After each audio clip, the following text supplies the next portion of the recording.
আসসালামু আলাইকুম। আজকে একটা নতুন সাইকেল নিয়ে আসলাম। এটা হলো ফ্যালকন থান্ডারবার্ড। এই যে মডেল নাম্বারটা দেখেন, এই যে ফ্যালকন থান্ডারবার্ড। এটা হলো আপনার অয়েল ব্রেক 27.5 সাইকেল। অয়েল ব্রেকের অয়েল ব্রেক গুলো যেটা ইউজ করছে দেখেন একটু।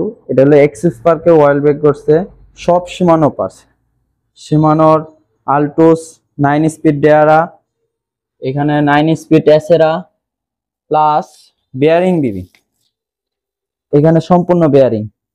আর ফুল সাইকেলটা কিন্তু অ্যালুমিনিয়াম 27.5। যারা একটু লং লং সাইকেল চান, রাইডিং সাইকেল চান, তারা এই সাইকেলটা নিতে পারেন, ফ্যালকন থান্ডারবার্ড। তো এটার একটা প্রাইস নিয়ে আসলাম, অফার প্রাইস এবং ফিক্সড রেট। আমাদের সাইকেল বাজার থেকে পাবেন, সাভার থেকে সাইকেল বাজার। তো প্রাইসটা বলে দেই, প্রাইস থাকবে ফিক্সড 18,500 টাকা। যারা নিতে চান জলদি জলদি সাভার চলে আসুন, সাভার সাইকেল বাজার। আর ঠিকানা হলো সাভার বাজার রোড, ভাঙ্গারি গলির অপোজিট পাশে। আসসালামু আলাইকুম।